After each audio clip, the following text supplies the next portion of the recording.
It's the arrest of Huawei's CFO that's really rattling the markets today. The company overtook Apple this year to become the second largest smartphone seller everywhere. To MarketWatch tech editor Jeremy Owens. So, Jeremy, first of all, do you think Huawei is guilty of all the United States says it is? Well, we haven't really heard everything the United States thinks Huawei has done. Huawei definitely has some shady business practices. A lot of these Chinese companies do, right? We've already seen the U.S. go after ZTE, a major rival of Huawei. So, and a lot of the things that have come out of China have kind of said, yeah, they know they were skirting laws and trying to get around some of these things. But the question is, like, is that just a product of the of China, of being a Chinese business and trying to get away with that? Or is Huawei special, especially crooked? And I think that's what we're going to see now. I think that is kind of what the U.S. wants to bring out in the open by making this arrest. Well, beyond doing things that are crooked, and specifically the arrest concerns business that we allege they were doing with Iran and that she was directly involved in that in some way.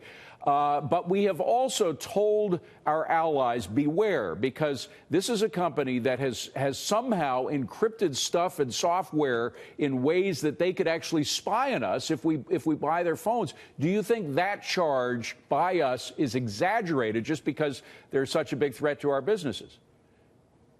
Well, it's going to be really hard to prove, but we've already seen some of our allies deny Huawei from putting equipment into their 5G network, such as Australia, right? And I think that's much more of the concern than smartphones is the telecommunications equipment that Huawei sells. That's going to be the backbone of a lot of 5G networks. That kind of network traffic and visibility is really scary for what could be done with it. So I think that's the bigger concern than the smartphones, which you can't even buy in the U.S. through carriers or anything else. They're not really available here. The smartphones are more for the Asian and European markets than for the U.S. But I remember before the 5G stuff was talked about and became visible, we had concerns from the security chiefs in the United States. We had them all aligned. I think there were about a dozen of them. The head of Homeland Security, the head of the CIA, all of them were there.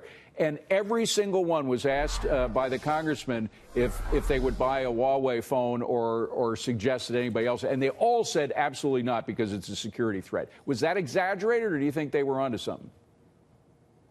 I definitely think if you're a U.S. official, if you're a government official, yeah, no, you wouldn't touch a piece of Huawei equipment. That is just But they were talking about people out in the street. They weren't just talking about themselves. Right.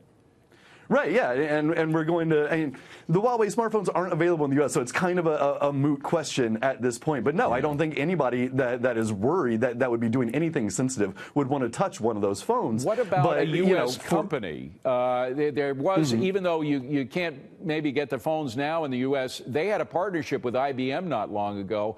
I'm thinking that this arrest and our attitude towards Huawei would pretty much prevent any kind of partnership like that existing in the future. Well, you never know. I mean, ZTE still has some ties as well. But yeah, this is definitely a big signal to all of U.S. tech. You need to stop working with this company, right? Which has been a very weird thing to see when Trump blocked Broadcom from buying Qualcomm. Huawei was a big thing brought up in that decision. And that should have been a clue right there that these companies need to stop working with Huawei because they are really looking at it hard. Do you think, and I asked this of Gordon Chang, do you think that it is a private company, or is this something that's just totally controlled by the Communist government of China?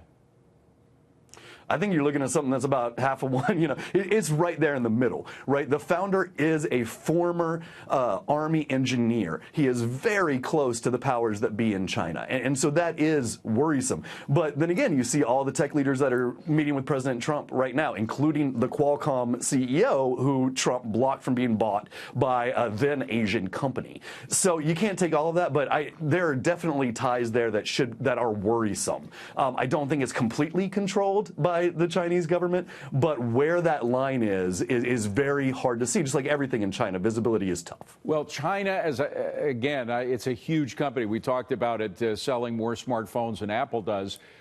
China is not going to dispense with this company in order to get a trade deal or anything else with the United States. The company will survive. The question is, can you separate the bad stuff it does from the good stuff it does, just making phones?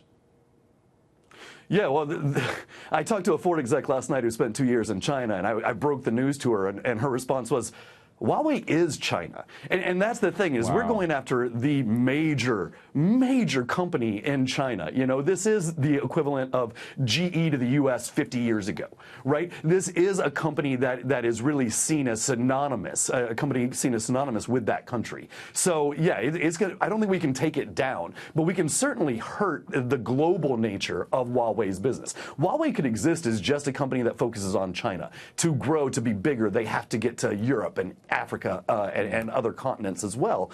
So if we can impede that, then that will hurt Huawei, but we're definitely not going to put it out of business. An incredible story. Gives you a lot to write and talk about. Jeremy Owens, great to see you. Thank you very much for being here. Appreciate it.